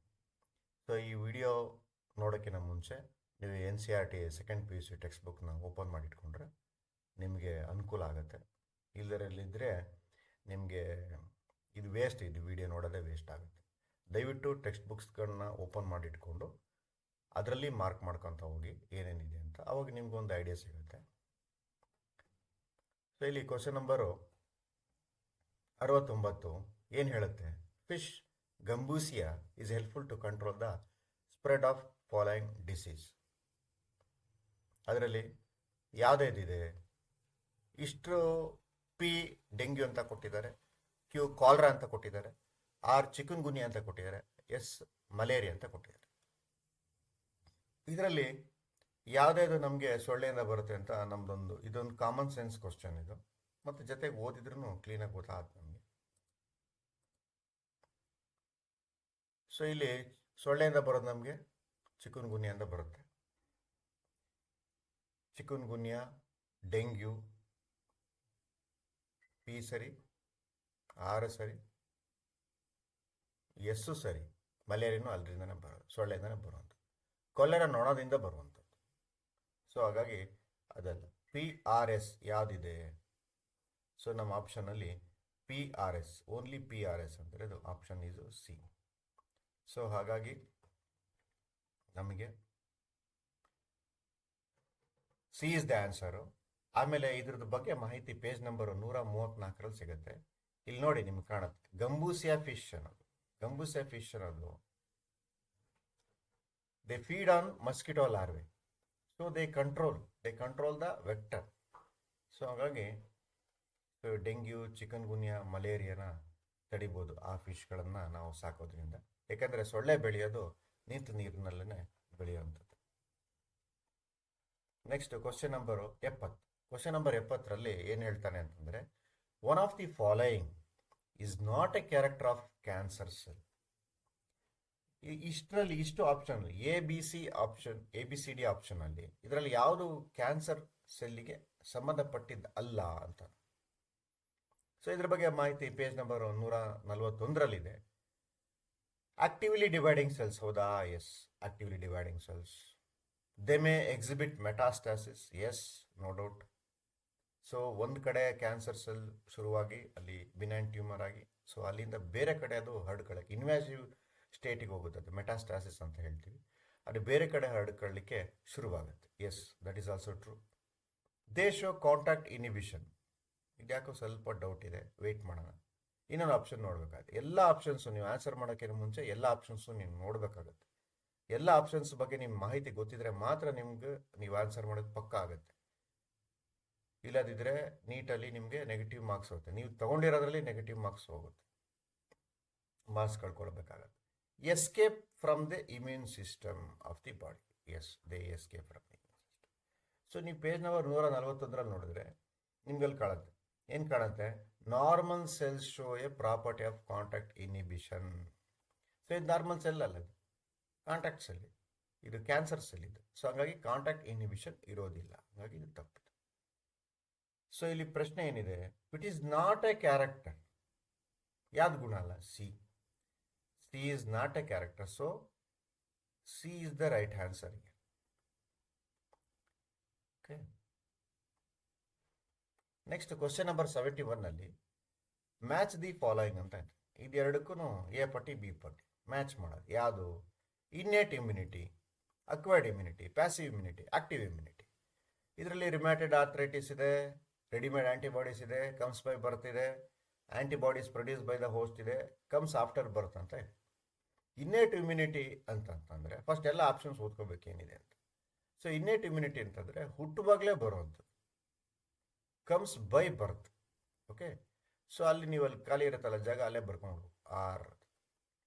ಅಕ್ವೈರ್ಡ್ ಇಮ್ಯುನಿಟಿ, ನಾವು ಏನು ಜೀವಿತಾವಧಿನಲ್ಲಿ ಪಡ್ಕೊಳ್ಳೋಂಥ ಇಮ್ಯುನಿಟಿನ ಅಕ್ವೈರ್ಡ್ ಇಮ್ಯುನಿಟಿ ಅಂತ ಹೇಳ್ತೀವಿ. ಅದು ಹುಟ್ಟದ ಆದಮೇಲೆ ಬರುತ್ತೆ, ಹುಟ್ಟಾದ್ಮೇಲೆ ಬರುತ್ತೆ. ಸೊ ಅದು ಟಿ ಅಂತ ಬರ್ಬೋದು. Next passive immunity. Passive immunity ಅಂತಂದರೆ ಅದು ನಮಗೆ ಎಲ್ಲಿಂದನೋ ಆ್ಯಂಟಿಬಾಡೀಸ್ನ ಸಪ್ಲೈ ಮಾಡ್ತೀವಿ. ಸೊ ಅದಕ್ಕೆ most suitable answer readymade antibody given to protect the body against the foreign antibodies. So ಏನಂದ್ರೆ ಅಂತಾನೆ IgA ಅನ್ನೋದು ತಾಯಿ ಹಾಲಲ್ಲಿರುತ್ತೆ. ಸೊ ಆಗಿನ ಹುಟ್ಟಿದಂಥ ಮಗು ಇನ್ನೂ ಹೊರಗಡೆ ಎಕ್ಸ್ಪೋಜರ್ ಆಗಿರಲ್ಲ ಆ್ಯಂಟಿಜೆನ್ಸ್ಗೆ. ಅದಕ್ಕೆ ಹೊರಗಡೆ ಇರೋ ಆ್ಯಂಟಿಜೆನ್ಸ್ನ ಫೈಟ್ ಮಾಡಲಿಕ್ಕೋಸ್ಕರ ತಾಯಿ ಹಾಲಲ್ಲಿ IgA ಅಂತ ಒಂದು ಆ್ಯಂಟಿಬಾಡೀಸ್ ಇರುತ್ತೆ, ರೆಡಿಮೇಡ್ ಆ್ಯಂಟಿಬಾಡೀಸು. ಸೊ ಅದು ಮಗುಗೆ ಹೋಗೋದ್ರಿಂದ ಮಗುವಿನ ಸರ್ವೈವಲ್ ಚಾನ್ಸಸ್ ಜಾಸ್ತಿ. ಸೊ ಹಾಗಾಗಿ ಹುಟ್ಟಿದ ಮಗುಗೆ ತಾಯಿ ಹಾಲು ಭಾಳ ಮುಖ್ಯವಾದಂಥದ್ದು, ಆ ಮಗು ಸರ್ವೈವ್ ಆಗಲಿಕ್ಕೆ. ಸೊ ಹಾಗಾಗಿ ಪ್ಯಾಸಿವ್ ಇಮ್ಯುನಿಟಿ ಕ್ಯೂ, readymade antibodies. Active immunity. Active immunity ಅಂತಂದರೆ ಅದು ಆ ಟೈಮಲ್ಲಿ ಜನ್ರೇಟ್ ಆಗೋವಂಥದ್ದು, ಆ ವ್ಯಕ್ತಿಯಲ್ಲೇ ಜನರೇಟ್ ಆಗುವಂಥದ್ದು. Antibodies produce in the host body. ಯಾವುದೇ ಒಂದು ಹೋಸ್ಟಲ್ಲಿ ಆ್ಯಂಟಿಬಾಡೀಸ್ ಪ್ರೊಡ್ಯೂಸ್ ಆಗಲಿಕ್ಕೆ, ಸೊ ಅದು ಆ್ಯಕ್ಟಿವ್ ಇಮ್ಯುನಿಟಿ ಅಂತ ಹೇಳ್ತೀವಿ. ಇದೊಂದು ಉಳ್ಕೊಂಡ್ಬಿಡ್ತಿದ್ದು ರುಮ್ಯಾಟಿಡ್ ಆರ್ಥರೈಟಿಸ್. ರುಮ್ಯಾಟಿಡ್ ಆರ್ಥರೈಟಿಸ್ ಅನ್ನೋದು auto immune disorder. Auto immune disorder.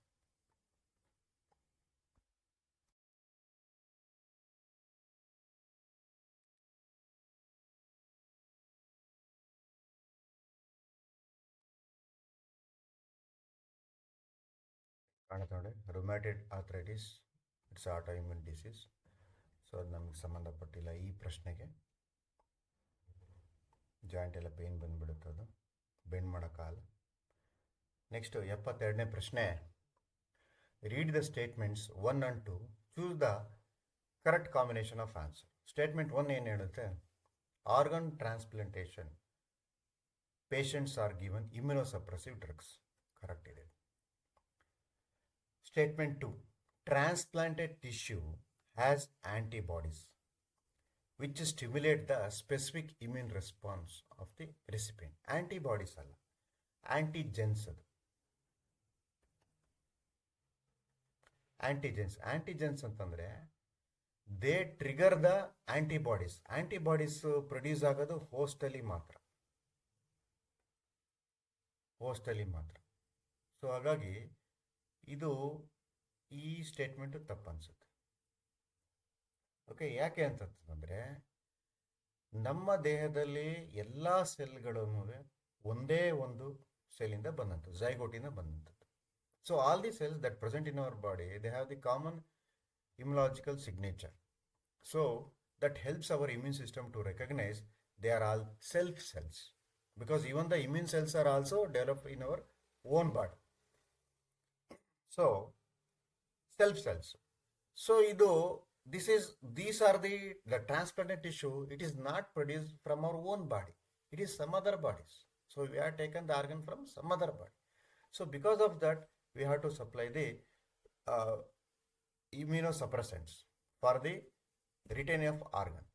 So ಹಾಗಾಗಿ ನಮಗೆ ಟ್ರಾನ್ಸ್ಪ್ಲಾಂಟೆಡ್ ಟಿಶ್ಯೂ ಆಂಟಿಜೆನ್ಸ್ನ ಪ್ರೊಡ್ಯೂಸ್ ಮಾಡುತ್ತೆ, ಆಂಟಿಬಾಡೀಸ್ನ. ಸೊ ಹಾಗಾಗಿ ಎರಡನೇ ತಪ್ಪಿರುತ್ತೆ. Only one is correct and two is wrong. So ಇದ್ರ ಬಗ್ಗೆ ಮಾಹಿತಿ ಪೇಜ್ ನಂಬರ್ 135ರಲ್ಲಿದೆ, ಓದ್ಕೋಬೇಕಾಗುತ್ತೆ. ನೆಕ್ಸ್ಟ್ ಬರುತ್ತೆ 73ನೇ ಪ್ರಶ್ನೆ. ಹೆರಾಯಿನ್ ಈಸ್ ಅಲ್ಲಿ PQR ಏನಂತ ನಾವು ಕಂಡುಹಿಡಿಬೇಕು. Also known as Q and obtained by acetylation of R. ಇದ್ರ ಬಗ್ಗೆ ಮಾಹಿತಿ ನಮಗೆ ಪೇಜ್ ನಂಬರ್ 142 143ನಲ್ಲಿದೆ. ಸೊ ಇಲ್ಲಿ ಹೆರಾಯಿನ್ ಈಸ್ ಡಿಪ್ರೆಸೆಂಟ್, ಅದಕ್ಕೆ ಸ್ಮ್ಯಾಕ್ ಅಂತಲೂ ಕರೀತಾರೆ. ಅದು ಅಸಿಟೈಲೇಷನ್ ಆಫ್ ಮಾರ್ಫಿನ್ ಅಸಿಟೈಲೇಷನ್ ಮಾಡೋದ್ರ ಮೇಲೆ ಬಂದಂಥದ್ದು. ಓಕೆ, ಇಲ್ಲಿ ಕಾಣುತ್ತೆ ನೋಡಿ, ಪೇಜ್ ನಂಬರ್ 142 ಇದೆ. So it is commonly called as SMAC, chemically diacetyl morphine. So it is obtained by acetylation of morphine. Okay, heroin yadu acetylation of morphine. So ಇವೆಲ್ಲ opioids, ಇವೆಲ್ಲ ಇಲ್ಲಿ ನಮಗೆ ಗಸಗಸೆ ಗಿಡದಲ್ಲಿ ಸಿಗತ್ತೆ. ಅದ್ರದ್ದು ಲೇಟೆಕ್ಸ್ ಇಂದ ಇವೆಲ್ಲ ತಯಾರು ಮಾಡ್ತಾರೆ. So this is a depressant and also it acts as a painkiller. It is extensively used to treat the patients, cancer patients. Next 74, find out incorrect statement. ಇಲ್ಲಿ ತಪ್ಪಾಗಿರೋ ಸ್ಟೇಟ್ಮೆಂಟ್ನ ಹುಡುಕು. ಥೈಮಸ್ ಗ್ಲ್ಯಾಂಡ್, ಇದ್ರ ಬಗ್ಗೆ ಮಾಹಿತಿ ಪೇಜ್ ನಂಬರ್ 138ರಲ್ಲಿದೆ, ನೀವು ನೋಡ್ಕೋಬೇಕು. So thymus gland ಬಗ್ಗೆ ಮಾಹಿತಿ ಇದೆ, ಸ್ಪ್ಲೀನ್ ಬಗ್ಗೆ ಮಾಹಿತಿ ಇದೆ, ವ್ಯಾಕ್ಸಿನೇಷನ್ ಬಗ್ಗೆ ಮಾಹಿತಿ ಇದೆ, ಏಡ್ಸ್ ರೋಗದ ಬಗ್ಗೆ ಮಾಹಿತಿ ಇದೆ. ಸೊ ಅದು ನೀವು ಅಷ್ಟೂ ಒಂದು ತಲೆನಲ್ಲಿದ್ದರೆ ಈ ಪ್ರಶ್ನೆಗೆ ನೀವು ಉತ್ತರ ಕೊಡಿ. Thymus gland quite smaller in size at the time of birth. ದೊಡ್ಡದಿರುತ್ತೆ, ಬೆಳೀತಾ ಬೆಳೀತಾ ಬೆಳೀತಾ ಚಿಕ್ಕದಾಗುತ್ತೆ. ಅದೆಲ್ಲಿ ನಮ್ಮ ಹೃದಯದ ಭಾಗದಲ್ಲಿ ಅಕ್ಕಪಕ್ಕದಲ್ಲಿ ಇರುತ್ತೆ. ಆ ಸ್ಟರ್ನಮ್ ಅಂತ ಬರುತ್ತೆ, ಇಲ್ಲಿ ಎದೆಗೂಡ ಹತ್ರ ಒಂದು ಮೂಳೆ ಇದೆ, ಸ್ಟರ್ನಮ್ ಅಂತ. ಸೊ ಅದರ ಹತ್ರ ಇರುತ್ತೆ ಅದು. ಅದ್ರ ಬಗ್ಗೆ ಚಿತ್ರನೂ ಕೊಟ್ಟಿದ್ದಾರೆ ನಿಮ್ಮ ಟೆಕ್ಸ್ಟ್ ಬುಕ್ಕಲ್ಲಿ. Spleen is large reservoir of leucocytes ಅಂತ ಇದೆ ಅಲ್ಲ, ಅದು spleen is the reservoir of erythrocytes. ಅದು ಓಕೆ. ಥೈಮಸ್ ನೋಡಿ ರೆಡ್ಯೂಸ್ ಆಗುತ್ತೆ size at the time of puberty. So ಹಂಗಾಗಿ ಅವೆರಡು ತಪ್ಪು. The appearance or incubation period of AIDS symptoms may vary from few months to many years. So ಒಂದ್ಸಲ HIV ನಮ್ಮ ದೇಹದೊಳಗೆ ಬಂದುಬಿಟ್ರೆ, ಸೊ ಅದು ಏಡ್ಸ್ ಸಿಂಪ್ಟಮ್ಸ್ ಕೊಡಲಿಕ್ಕೆ ಒಂದು ಇನ್ಕ್ಯುಬೇಷನ್ ಪೀರಿಯಡ್ಗೆ ಹೋಗುತ್ತೆ. ಹೌದಾ? ಎಸ್, ಹೌದು. It may vary from few months to 5 to 10 years ಅಂತ. ಸೊ ಹಂಗಾಗಿ ಇದು ಕರೆಕ್ಟ್ ಇದೆ, ಈ ಆಪ್ಷನ್ ಕರೆಕ್ಟ್ ಇದೆ. In vaccination, a preparation of antigenic proteins of pathogens or inactivated pathogens are introduce into the body. ಇದು ಸಹ correct ಆಗಿದೆ. So ಇಲ್ಲಿ ಗೊತ್ತಾಗುತ್ತೆ ವ್ಯಾಕ್ಸಿನ್ ಹೆಂಗೆ ತಯಾರು ಮಾಡ್ತಾರೆ. ಇಲ್ಲಿ ನೋಡಿ, ಸೊ ವೀಕಂಡ್ ಇನ್ಆಕ್ಟಿವೇಟೆಡ್ ಪ್ಯಾಥೋಜನ್ ಅದರಿಂದ ತಯಾರು ಮಾಡ್ತಾರೆ. ಓಕೆ, ಸೊ ಅದು ಸರಿ ನಮಗೆ. Next, during allergy the immune system produces large amount of IgA. ಇದು IgA ಅಲ್ಲ, IgE ತಯಾರು ಮಾಡುತ್ತೆ.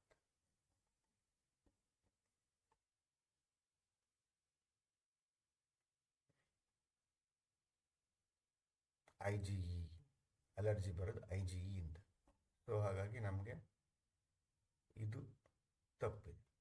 ಇಲ್ಲಿ ಪ್ರಶ್ನೆ ಏನು? ಇನ್ಕರೆಕ್ಟ್ ಸ್ಟೇಟ್ಮೆಂಟ್ ಹುಡುಕ್ತು. ಯಾವುದಾದ್ರು 1, 2, 5. 1, 2, 5 ಇಲ್ಲಿ C. So C is the answer. So ಈ ಥರ ನೆಗೆಟಿವ್ ಕ್ವಶನ್ಸ್ಗಳಿರುತ್ತೆ, ಅದನ್ನು ನೋಡ್ಕೊಂಡು ಹುಷಾರಾಗಿ ಮಾಡಬೇಕಾಗುತ್ತೆ. ಸೊ ಇದ್ರ ಬಗ್ಗೆ ಮಾಹಿತಿ ಪೇಜ್ ನಂಬರ್ 138ರಲ್ಲಿದೆ. ನೆಕ್ಸ್ಟ್ ಬರುತ್ತೆ 75ನೇ ಪ್ರಶ್ನೆ. Read the following statements regarding antibiotics and select incorrect option. ಇಲ್ಲೂ ಸಹ ನೆಗೆಟಿವ್ ಕ್ವಶನ್ ಇದೆ, ಇನ್ಕರೆಕ್ಟ್ ಆಪ್ಷನ್ನೇ ಹುಡುಕ್ಬೇಕು. ಅಂದರೆ ನಮಗೆ ಸರಿಯಾಗಿರೋದು ಗೊತ್ತಿರಬೇಕಾಗ್ತದೆ.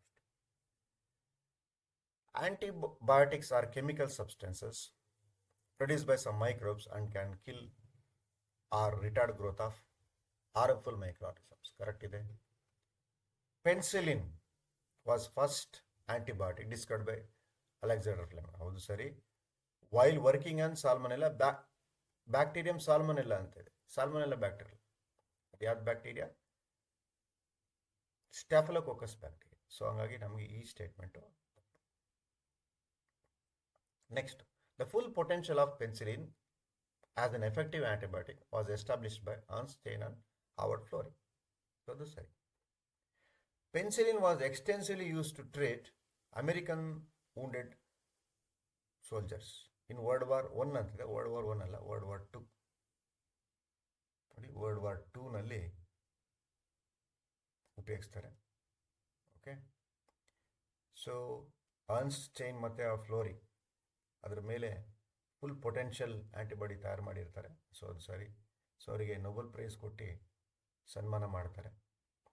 ಹಾಗಾಗಿ ಇಲ್ಲಿ ನಮಗೆ ಯಾವುದೇ ತಪ್ಪು ನಾವು ಹುಡುಕ್ಬೇಕಾಗಿರೋದ್ರಲ್ಲಿ ಇನ್ಕರೆಕ್ಟ್ ಆಪ್ಷನ್ಸ್ 2 ಮತ್ತು 4. 2 ಮತ್ತು 4 ಯಾವುದು? Answer C. Answer C is the right answer. ಇಲ್ಲಿ ನೆಕ್ಸ್ಟ್ ಬರುತ್ತೆ 76ನೇ ಪ್ರಶ್ನೆ. Identify the blank space ABC. ನಮ್ಗೆ ಗೊತ್ತಾಗಬೇಕು. ಬ್ಯಾಕ್ಟೀರಿಯಂ, ಹೌದು, ಸ್ಟೆಪ್ಟೋಕೈನೇಸ್ ಬರುತ್ತೆ. ಸೊ ಸ್ವಲ್ಪ ಹತ್ರದಲ್ಲಿರೋದು ಇದಕ್ಕೋಸ್ಕರ ಒಂದೊಂದ್ಸಲ ಕ್ವಶನಲ್ಲೇ ಆನ್ಸರ್ ಇರುತ್ತೆ. ಸೊ ಸ್ಟೆಪ್ಟೋಕೋಕಸ್, ಹೌದು, ಹೇಗೆ ಸ್ಟೆಪ್ಟೋಕೋಕಸ್ ಸ್ಟೆಪ್ಟೋಕೈನೇಸ್ 2 ಮ್ಯಾಚಿಂಗ್ ಆಗ್ತಾ ಇದೆ ವರ್ಡಲ್ಲಿ. ಓಕೆ, ಆಮೇಲೆ next fungus. Yes, no doubt, B is the fungus Aspergillus niger. ಇಲ್ಲಿ ಫಂಗಸ್ ಟ್ರೈಕೋಡರ್ಮಾ ಪಾಲಿಸ್ಪೋರಮ್ ಅದೇನು ಮಾಡುತ್ತೆ? ಸೈಕ್ಲೋಸ್ಪೋರಿನ್ ಎ ತಯಾರು ಮಾಡುತ್ತೆ. Next bacterium dash butyric acid. So ಇಲ್ಲಿ Clostridium butylicum. So D Clostridium butylicum. So A ನೋಡಿ, ಇಲ್ಲಿ ಈ ಆಪ್ಷನ್ಸ್ ಸರಿ ಬರಲ್ಲ. ಎ ಕ್ಲಾಸ್ಟ್ರಿಡಿಯಂ ಬ್ಯುಟಿಲಿಕಮ್ ಅಂತ ಇದೆ, ಮ್ಯಾಚ್ ಆಗಲ್ಲ. ಇಲ್ಲಿ ಬ್ಯುಟೆರಿಕ್ ಆ್ಯಸಿಡೇ ತಯಾರು ಮಾಡಿ. ಸೊ ಈ ಥರ ನೀವು ಆಪ್ಷನ್ಸ್ಗಳನ್ನು ನೋಡ್ಕೋಬೇಕಾಗತ್ತೆ. ನೋಡಿಕೊಂಡು ಇಲ್ಲಿ ಏನು ಕೇಳಿದ್ದಾರೆ? ಇಲ್ಲಿ ಕರೆಕ್ಟ್ ಆಪ್ಷನ್ಸ್ ಕೇಳಿದ್ದಾರೆ. ಸೊ ಕರೆಕ್ಟ್ ಆಪ್ಷನ್ಸ್ ಕೇಳಿರೋದ್ರಿಂದ so A is the right answer. ಇದ್ರ ಬಗ್ಗೆ ಮಾಹಿತಿ ಪೇಜ್ ನಂಬರ್ 153ರಲ್ಲಿದೆ. ಅದನ್ನು ನೋಡಿದ್ರೆ ನಿಮ್ಗೆ ಗೊತ್ತಾಗುತ್ತೆ. ಇಲ್ಲಿ ನೋಡಿ, ಕ್ಲಾಸ್ಟ್ರಿಡಿಯಂ ಬ್ಯುಟಿಲಿಕಮ್ಮು, ಬ್ಯುಟೆರಿಕ್ ಆ್ಯಸಿಡ್, ಸ್ಟೆಪ್ಟೋಕೈನೆಸ್ ಸ್ಟೆಪ್ಟೋಕೋಕಸ್ಸಿಂದ ಬರುತ್ತೆ. ಇದು ಕ್ಲಾಟ್ ಬಸ್ಟರ್ಸು. ಒಂದು 10,000 ಇಂಜೆಕ್ಷನ್, 6,000 ಇಂಜೆಕ್ಷನ್ ಕೊಡ್ತಾರೆ ಅಂತಲ್ಲ ಹಾರ್ಟ್ ಅಟ್ಯಾಕ್ ಪೇಷಂಟ್ಸ್ಗೆ ಇದೆ. ಸೊ ಅಲ್ಲಿ ಕರೋನರಿ ಆರ್ಟರಿ ಬ್ಲಾಕ್ ಆಗಿರುತ್ತೆ, ಇದು ಎಮರ್ಜೆನ್ಸಿ ಇಂಜೆಕ್ಷನ್, ಇದು ಹೆಲ್ಪ್ ಮಾಡುತ್ತೆ ಅಂತ ಹೇಳ್ತಾರೆ. ಕ್ಲಾಟ್ ಬಸ್ಟರ್ಸ್ ಇದು. Next Trichoderma polysporum cyclosporin A ಕೊಡುತ್ತೆ. ಸೊ ಇದ್ರ ಬಗ್ಗೆ ಮಾಹಿತಿ ನಮಗೆ ಪೇಜ್ ನಂಬರ್ 153ರಲ್ಲಿದೆ, ನೋಡ್ಕೋಬೇಕು. Next question number 77. Which of the following pair of bacteria to fix atmospheric nitrogen while they free living in soil? ಅದು ಯಾವ ಆರ್ಗನಿಸಮ್ ಜೊತೆ ಅಸೋಸಿಯೇಟ್ ಮಾಡ್ಕೊಳ್ಳೋದಿಲ್ಲ, ಒಂಟಿಯಾಗಿರುತ್ತೆ, ಫ್ರೀ ಆಗಿರುತ್ತವೆ. ಅವು ಡೈರೆಕ್ಟ್ ಅಟ್ಮಾಸ್ಫಿಯರಿಕ್ ನೈಟ್ರೋಜನ್ನ ಸಾಯಿಲಲ್ಲಿ ಫಿಕ್ಸ್ ಮಾಡ್ತವೆ. ಸೊ ರೈಸೋಬಿಯಮ್ ಅನ್ನೋದು ಅಸೋಸಿಯೇಟ್ ಆಗಿದೆ ಲೆಗ್ಯೂಮ್ ಪ್ಲಾಂಟ್ಸಲ್ಲಿ. ರೂಟ್ ನಾಡ್ಯೂಲ್ಸ್ ಬರುತ್ತೆ. ಈಗ ನೋಡಿ, ಎಲ್ಲ ಈ ಸೀಸನ್ ಕಡಲೆಗಿಡ ಸೀಸನ್ ಬರುತ್ತೆ. ಆ ಕಡಲೆಗಿಡ ನೀವು ರೂಟ್ಸ್ ನೋಡಿದ್ರೆ ಅದರಲ್ಲಿ ಗಂಟು ಕಾಣುತ್ತೆ. ಆ ಗಂಟಲ್ಲಿ ರೈಸೋಬಿಯಮ್ ಬ್ಯಾಕ್ಟೀರಿಯಾ ಇದೆ. ನೀವು ಆ ಗಂಟನ್ನ ಸ್ಕ್ವೀಸ್ ಮಾಡಿ ಓಪನ್ ಮಾಡಿದ್ರೆ ರೆಡ್ ಕಲರ್ ಕಾಣುತ್ತೆ. Red colour is because of the leg haemoglobin. Okay, yes, ಇದು ಅಸಿಟೋಬ್ಯಾಕ್ಟರ್ ಫ್ರೀಲಿ. ಇದು ಈ ಕಾಂಬಿನೇಷನ್ ಬರಲ್ಲ. ಸೊ ಈ ಕಾಂಬಿನೇಷನ್ ಬರಲ್ಲ. ಗ್ಲೋಮಸ್ ಅನ್ನೋದು ಇಟ್ಸ್ ಎ ಮೈಕ್ರೋರೈಸಾ. ಸೊ ಅದು ವ್ಯಾಮ್ ಫಂಜೈ. ಅದು it associated with the higher roots of higher plants, especially in Parthenium. So ಹಂಗಾಗಿ ಪಾರ್ಥೆನಿಯಮ್ ಗೊಬ್ಬರ ಹಾಕೋದೇ ಬೇಡ, ಎಲ್ಲಿ ಬೇಕಾದ್ರೂ ಬೆಳೆಯುತ್ತೆ. ನೀವು ಪಾರ್ಥೆನಿಯಮ್ ಅಬ್ಸರ್ವ್ ಮಾಡಿದ್ರೆ ನಿಮ್ಗೆ ಅಲ್ಲಿ ಸಿಗುತ್ತೆ, ಗ್ಲೋಮಸ್ ಸಿಗುತ್ತೆ. ಸೊ ಇವೆರಡೂ ಅಸೋಸಿಯೇಟ್ ಆಗುತ್ತೆ, ಫ್ರೀ ಲಿವಿಂಗ್ ಅಲ್ಲ. ಸೊ ನೆಕ್ಸ್ಟ್ ನಮಗೆ ಅಸಿಟೋಬ್ಯಾಕ್ಟರ್ ಮತ್ತು ಗ್ಲೋಮಸ್ ಇದೆ. ಇದು ಅಸೋಸಿಯೇಟ್ ಆಗಿದೆ. ಇದು ಯಾವ ಬರಲ್ಲ. ಸೊ ನಮಗೆ ಫ್ರೀ ಲಿವಿಂಗ್ ಪೇರ್ ಇಲ್ಲಿ ಕೇಳಿರೋದೇನೋ ಫ್ರೀ ಲಿವಿಂಗ್ ಪೇರ್ ಇದೇ ಜೋಡಿ. ನಮಗೆ answer is A. Okay, A is the answer. So ಇಲ್ಲಿ ಗೊತ್ತಾದ ನಿಮಗೆ ಸಿಂಬಾಟಿಕ್ ನೋಡಿ, ರೈಸೋಬಿಯಮ್ ಸಿಂಬಾಟಿಕ್ ಅಸೋಸಿಯೇಷನ್ ಮಾಡ್ಕೊಳುತ್ತೆ ಲೆಗ್ಯೂಮ್ ಪ್ಲಾಂಟ್ಸ್ ಜೊತೆ. Okay, so free living azospirillum ಮತ್ತು ಅಸಿಟೋಬ್ಯಾಕ್ಟರ್. ನೆಕ್ಸ್ಟ್ ಇನ್ನೊಂದು ಪ್ರಶ್ನೆ, 86ನೇ ಪ್ರಶ್ನೆ. Study the following steps of life cycle of malarial parasite, Plasmodium. Arrange the stages in correct sequence and select the answer. ಅದು sequence ಹೇಗೆ sequence ಅದರದ್ದು life cycle ಸೀಕ್ವೆನ್ಸ್ನ ಇಲ್ಲಿ ಹೇಳ್ತಾ ಇದ್ದಾರೆ. ಏನು ಮಾಡುತ್ತೆ ಅದು, ಯಾವ ಸ್ಟೆಪ್ಪಲ್ಲಿ ಏನೇನು ಮಾಡುತ್ತೆ. ಸೊ ಅದಕ್ಕೆ ನಿಮಗೆ ಪೇಜ್ ನಂಬರ್ 132ರಲ್ಲಿ ಸೊ ನೀವೊಂದು ಈ ಡಯಾಗ್ರಾಮ್ನ ಓಪನ್ ಮಾಡಿ ಇಟ್ಕೋಬೇಕು. ಡಯಾಗ್ರಾಮ್ನ ಓಪನ್ ಮಾಡಿ ಇಟ್ಕೊಂಡು ಈ ಕ್ವಶನ್ನ ಡಿಕೋಡ್ ಮಾಡಬೇಕು. ಇಲ್ಲಿ parasitic sporozoites reach the liver through blood, ಅದು ಸರಿ ಇದೆ. ಆದರೆ ಸ್ಟೆಪ್ ಯಾವುದು? ಸ್ಟೆಪ್ ಅದಲ್ಲ. ಫಸ್ಟಿಗೇನೋ ಸೊಳ್ಳೆ ಕಚ್ಚಬೇಕು ನಮಗೆ. ಸೊ ಇದು ಮೊದಲನೇ step. Next the parasite produce asexually in liver cells. ಕಚ್ಚಾದ್ಮೇಲೆ ಏನಾಗುತ್ತೆ, ಬ್ಲಡ್ ಒಳಗೆ ಹೋಗುತ್ತೆ. ಇದು ಪ್ಯಾರಾಸೈಟ್ ಸ್ಪೋರೋಸೈಟು ಬ್ಲಡ್ ಒಳಗೆ ಹೋಗುತ್ತೆ. ಅದಾದಮೇಲೆ ನೋಡಿ ಇಲ್ಲಿ ಗೊತ್ತಾಗುತ್ತೆ, ಸೊಳ್ಳೆ ಕಚ್ಚುತ್ತೆ. ಸೊಳ್ಳೆ ಕಚ್ಚಿದ ಕೂಡಲೇ ಸ್ಪೋರೋಸೈಟ್ಸು ಬ್ಲಡ್ಡಿಗೆ ಹೋಗುತ್ತೆ. ಇದು 1ನೇ ಸ್ಟೆಪ್ಪು, ಇದು 2ನೇ ಸ್ಟೆಪ್. ಆಮೇಲೆ the parasite produces asexually in liver cells, bursting the cell and release in the blood. ಹೌದು, ಕರೆಕ್ಟ್. 3ನೇ ಸ್ಟೆಪ್ ಅದು. ಲಿವರ್ ಸೆಲ್ಸ್ ನೋಡಿ ಅಲ್ಲೇ ಸೈಕಲ್ ಹೊಡಿತಾರೆ. ಆಮೇಲೆ the parasite reproduce asexually in RBC and bursting the RBC and release toxins hemozyme. ಹೌದು 4ನೇ step. Release parasite infect new RBC, correct. ಹಂಗಾಗಿ ನಮಗೆ ಚಳಿ ಜ್ವರ ಬರುತ್ತೆ, ಅದಕ್ಕೆ ಚಿಲ್ ಫೀವರ್ ಅಂತಾರೆ ಇದಕ್ಕೆ. Next micro and macro gametocytes develop in RBC. ಹೌದು, ಮೈಕ್ರೋ ಮತ್ತು ಮ್ಯಾಕ್ರೋ ಆಗಿರುತ್ತೆ. ಅದು ನೆಕ್ಸ್ಟ್ ಸೆಕ್ಷುವಲ್ ಸೈಕಲ್ಗೆ ಹೋಗುತ್ತೆ. ಅದು ಇಲ್ಲಿವರೆಗೂ ಎ ಸೆಕ್ಷುವಲ್ ರಿಪ್ರೊಡಕ್ಷನ್ ಮಾಡ್ಕೊಳುತ್ತೆ, ಇಲ್ಲಿಂದ ಸೆಕ್ಷುವಲ್ ಸೈಕಲ್ಗೆ ಹೋಗುತ್ತೆ. ಸೊ ಅಲ್ಲಿ ಅದಕ್ಕೆ ಇನ್ನೊಂದು ಹೋಸ್ಟ್ ಬೇಕಾಗುತ್ತೆ. Gametocytes from human takes place female mosquito with blood meal, correct. ಆಮೇಲೆ mature infective stage escape from gut and migrate to mosquito salivary glands, ಅದು ಲಾಸ್ಟಿಗೆ ಹೋಗೋದು. ಸೊ ಅಲ್ಲಿ ಮೇಲ್ ಆ್ಯಂಡ್ ಫೀಮೇಲ್ ಹೋಗಾದ್ಮೇಲೆ ಗೆಮೆಟೋಸೈಟ್ಸ್ ಹೋದಾದ್ಮೇಲೆ ಫರ್ಟಿಲೈಸೇಷನ್ ಆಗಬೇಕು, ಝೈಗೋಟ್ ಆಗಬೇಕು. ಸೊ ಇದು 8ನೇ ಸ್ಟೆಪ್. ಆಮೇಲೆ ನೆಕ್ಸ್ಟು ಸೆಲೆವರಿ ಗ್ಲ್ಯಾಂಡ್ಗೆ ಹೋಗುತ್ತೆ, 4ನೇ ಸ್ಟೆಪ್. ಸೊ ಈ ಥರ ಆ ಚಿತ್ರನ ನೋಡ್ಕೊಂಡು ನೀವು ಡಿಕೋಡ್ ಮಾಡ್ತಾ ಹೋದರೆ ಬಂದ್ಬಿಡುತ್ತೆ ಆನ್ಸರು. 2 1 3 4 5 6 7 9 8 2 1 3 4 5 6 7 9 8 ಯಾವ್ದು ಆಪ್ಷನ್ ಇದೆ? Option is so A is the answer. Okay, so these are all they will take more time to answer this question, so you should be well thorough with this diagram also. Okay, ನೋಡಿ ಇಲ್ಲಿ ಗೆಮೆಟೋಸೈಟ್ಸ್ ಬರುತ್ತೆ. ಗೆಮೆಟೋಸೈಟ್ಸ್ next ಅದು ಇನ್ನೊಂದು ಹೋಸ್ಟಿಗೆ ಹೋಗಬೇಕು. Vector ಯಾವುದಕ್ಕೆ? ಸೊಳ್ಳೆಗೆ ಹೋಗುತ್ತೆ. ಸೊಳ್ಳೆನಲ್ಲಿ ಮತ್ತೆ ಅಲ್ಲಿ ನೋಡಿ ಫ್ಯೂಸಿಂಗ್ ಆಗುತ್ತೆ. ಫ್ಯೂಸಿಂಗ್ ಆದಮೇಲೆ ನೆಕ್ಸ್ಟು ಸೆಲೆವರಿ ಗ್ಲ್ಯಾಂಡಿಗೆ ಹೋಗುತ್ತೆ. ಸೆಲೆವರಿ ಗ್ಲ್ಯಾಂಡ್ ಮತ್ತೆ ಅದು cycle repeats. So this Plasmodium needs 2 host to complete its life cycle. Okay, textbook ಓದಿ, ಇದು ಸಾಲ್ವ್ ಮಾಡೋಕ್ಕೆ ತುಂಬಾ ಹೆಲ್ಪ್ ಆಗುತ್ತೆ. Good luck, thank you. ಪ್ರೀತಿ ವಿದ್ಯಾರ್ಥಿಗಳೇ, ಮುಂದಿನ ಕೆಲವು ಪ್ರಶ್ನೆಗಳನ್ನು ನೋಡೋಣ. Question number 75. Read the following statement regarding antibiotics and the select incorrect option from the given below. First statement: antibiotics are the chemical substances produced by some microorganisms and can kill or retard the growth of other microorganisms. Second statement: penicillin was first antibiotic discovered by Alexander Fleming while working on Bacterium salmonella. Third statement: the full potential of penicillin as an effective antibiotic was established by Ernst Chain and Harvard Florey. Fourth statement: penicillin was extensively used to treat American soldiers during World War I. The correct option is option C. Second statement: penicillin was antibiotic discovered by Alexander Fleming. This is right, but the Bacterium is not Salmonella, but the bacterium is Staphylococcus. The first statement: penicillin was extensively used to treat American soldiers during World War I is not right. It is discovered after World War I. It is used in World War II. Second question. Question number 76.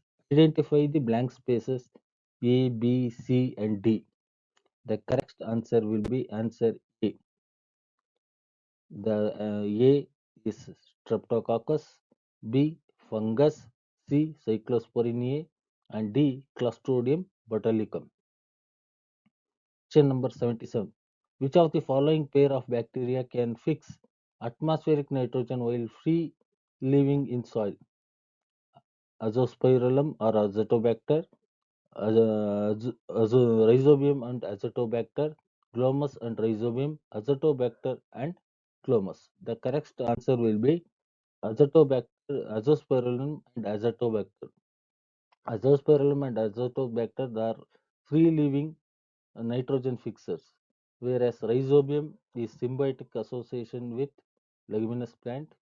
Glomus is a mycorrhizal fungi.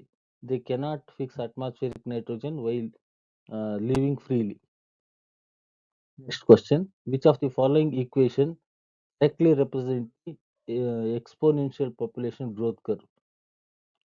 Option D, dt by dn by dt that is equal to rn, dn by dt that is equal to rn into k minus n divided by k.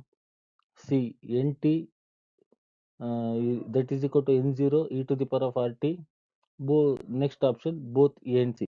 The correct option will be option A, dn by dt that is equal to r into n. This is called as Verhulst-Pearl growth curve. See, this one is the growth curve. Question number 85. Read the following statement with respect to parasitic adaptations. First one, loss of unnecessary sense organs. Second, presence of adhesive organs or suckers to cling on the host. Third, poor multiplication. D, loss of digestive system. E, high reproductive capacity. Options: option A, D and E. Option B, A, B, D and E. Third option, B, D and C. Next option, A, B, C and D. The correct option will be B, because C, poor multiplication is not the parasitic adaptations. They have high reproductive rate. ವಿದ್ಯಾರ್ಥಿಗಳೇ, ಮುಂದಿನ ಪ್ರಶ್ನೆಗೆ ಹೋಗೋಣ. Question number 87. Biochemical oxygen demand in a river. First option has no relationship with concentration of oxygen in the water. Second option, give some measure of salmonella in the water. Third option, increases when sewage get mixed with river water. Fourth option, remain unchanged when algal bloom occurs. So, students, we will understand what is biochemical oxygen demand. Biochemical oxygen demand is the amount of oxygen that would be consumed if all organic matters in 1 liter of water were oxidized by bacteria completely. BOD ಅಂದ್ರೆ water ಇರುವಂತ ಎಲ್ಲಾ organic ವೇಸ್ಟ್ಗಳನ್ನು oxidise ಮಾಡೋದಕ್ಕೆ ಎಷ್ಟು oxygen ಬೇಕು ಅದನ್ನ ನಾವು BOD ಅಂತೀವಿ. ಅಂದ್ರೆ ಅರ್ಥ, ಬಯೋಕೆಮಿಕಲ್ ಆಕ್ಸಿಜನ್ ಡಿಮ್ಯಾಂಡ್ ಜಾಸ್ತಿ ಆಗ್ತಿದೆ ಅಂದ್ರೆ ಅರ್ಥ ಅದರಲ್ಲಿ ಆರ್ಗ್ಯಾನಿಕ್ ವೇಸ್ಟ್ಗಳು ಕೂಡ ಜಾಸ್ತಿ ಆಗ್ತಿದೆ ಅಂತ ಅರ್ಥ. ಸೊ ಆದ್ರಿಂದ ಸೀವೇಜ್ ಮಿಕ್ಸ್ ಆಗ್ತಿದೆ ಅಂದ್ರೆ ಅದರಲ್ಲಿ ಆರ್ಗ್ಯಾನಿಕ್ ವೇಸ್ಟ್ಗಳು ಜಾಸ್ತಿ ಆಗ್ತಾ ಇದೆ ಅಂತ ಅರ್ಥ.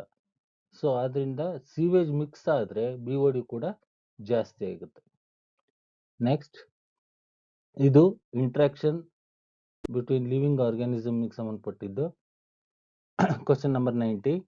If positive sign assigned to a beneficial interaction, negative sign to determine the is the detrimental, and the zero sign is to neutral interaction. Then the population interaction represented by plus and minus refers to option mutualism, second amensalism, third commensalism, and fourth one parasitism.